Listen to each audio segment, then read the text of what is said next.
Pernikahan Feni Alberti dan Akas Elahi yang sempat viral karena penuh kemesraan di TikTok ternyata hanya indah di depan kamera. Di balik itu, rumah tangganya telah lama retak.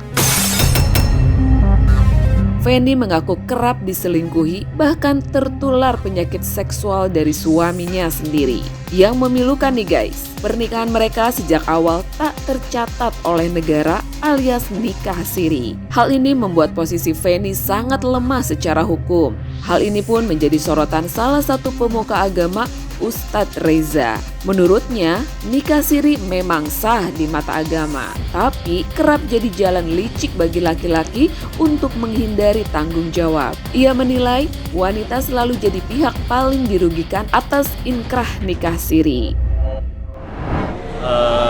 Menganjurkan kepada kita, aulimu walau bisyatin. Kita harus bikin walimah itu tasyakuran walaupun hanya memotong seekor kambing. Artinya apa? Kita ini kan zon politik dan makhluk bermasyarakat. Jadi kalau kita nikah rame-rame, undang tetangga, gak usah banyak-banyak lah. Tetangga 40 orang kiri kanan, saudara kita. Itu kan kalau kita ke mall nggak jadi fitnah. Kalau nikah siri ini sebenarnya di Islam boleh di mata Allah sah. Tapi kita kan hidup bernegara harus punya buku nikah. Nanti buku nikah itu buat kepentingan anak kita sekolah, ada akta kelahiran. Kesian nanti nasib anak kalau kita nikah siri. Jadi perempuan pun kalau mau jangan pernah mau di nikah siri. Nikah siri ini kadang-kadang juga bagi laki-laki jadi modus apa? Ya buat dia bebas berkelana. Padahal di Islam ini kan walaupun dibuka ruang buat nikah lagi kan ini ibaratnya emergency exit lah, kecuali istri kita nggak bisa masih keturunan. Dan godaan setan itu kan kenapa banyak selingkuhan? Karena godaan setan rumput tetangga lebih hijau dan lebih ranum daripada rumput di rumahnya. Padahal istri kita cantik, tapi kamuflase fata morgana istri orang, pasangan orang jauh lebih cantik. Dan jadi nikah siri kalau bisa dihindari, walaupun itu diperbolehkan. Kalau bisa kan inamal amal lebih niat, amal itu harus niat. Berarti bisa dibilang ini ibaratnya kayak makruh nggak sih, Ustaz? Kayak ibaratnya nggak harus, mubah boleh. Cuman ada sesuatu yang ibaratnya ini kan mengucapkan selamat. Lanjut, Ustaz, mungkin ini kan dia kan tadi Ustaz bilang bahwasannya kan ini kan sangat ngaruh ke anak-anak ya dan merugikan. Nah ini kan kasus ini kan lagi rame ini kan dia punya anak juga, Ustaz, mungkin ibaratnya dan dia sudah bercerai gitu dan punya istri lagi. Berarti ini efek domino nggak sih ibaratnya buat wanita sendiri dan anak-anaknya? Jadi nikah siri yang paling dirugikan adalah dari pihak perempuan. Apapun di otak-atik kemana, tetap yang dirugikan adalah dari pihak perempuan. Apalagi dampaknya ke anak kesian loh. Anak ini kan mau dapat akte ini kan harus buku nikah, ya. Buku nikah. Apalagi sekarang administrasi makin ketat, ya. Paspor segala macam gitu. Jadi ini akan jadi di kemudian hari ini akan jadi polemik. Makanya jangan, mendingan kita rapiin di awal biar gak jadi polemik di kemudian hari.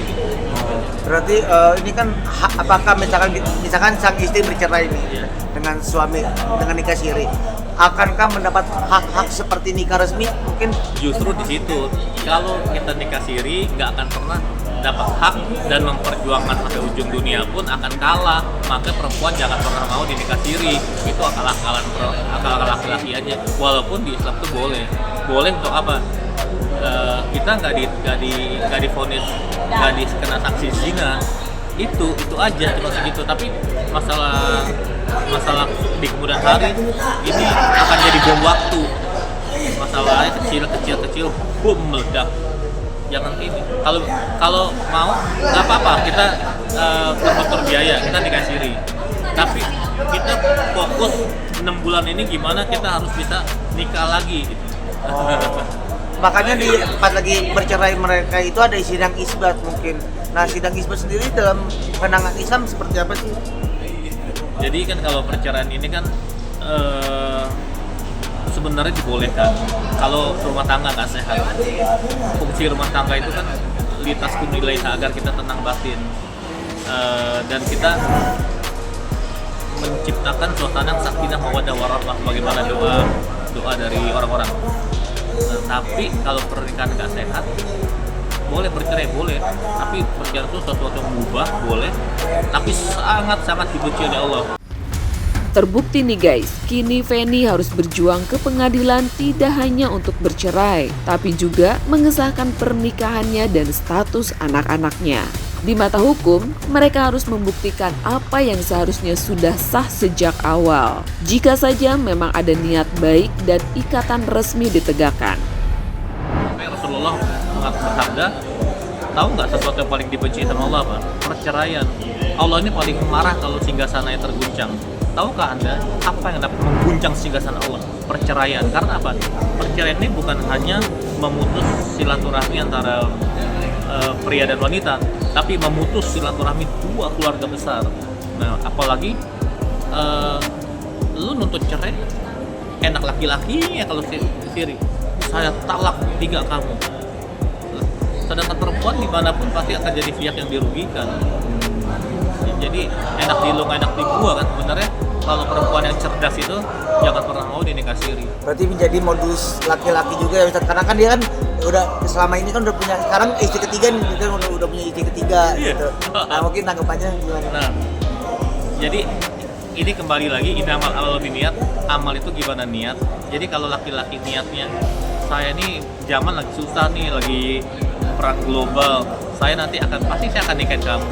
Kasih saya waktu 6 bulan, 1 tahun, ya, saya pasti akan nikahin kamu. Itu kan niatnya bagus, dan ini dan tetap langgeng.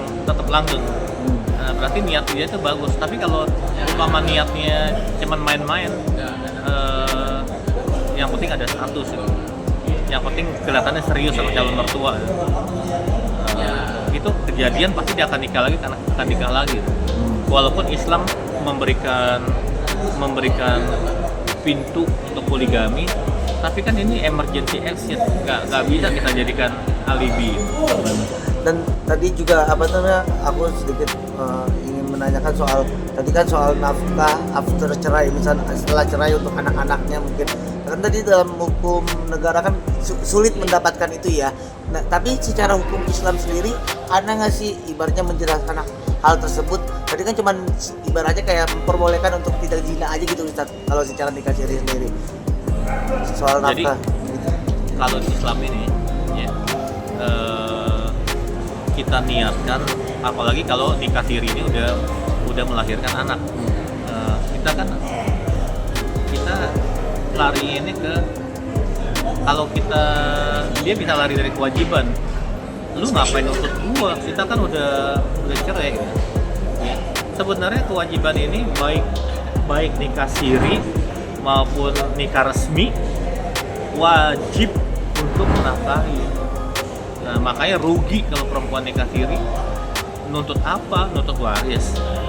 Dibalikin lagi, mana dokumen negaranya? Nah, kita ini kan di otak-atik kemana di pengadilan pasti kalah. Gitu. Apalagi kan murid-murid saya kan banyak tuh kan, kayak kasus begini ini udah puluhan kali, dan mereka akan jadi pihak yang teraniaya, yang terzolimi, dan nggak bisa nuntut apa-apa. Kesian anaknya, warisan dia butuh hitam dan putih. Makanya perempuan siapapun, baik apapun profesinya, baik kita selebritis ataupun kita apapun profesinya, ibu rumah tangga sekalipun, jangan pernah mau dinikah siri.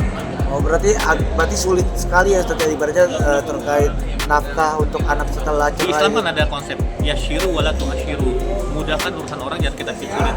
Di Islam ini asal memenuhi syarat, adanya mempelai, adanya mas kawin, ada saksi, ada wali, udah sah, halal, dapat pahala ibadah, selesai.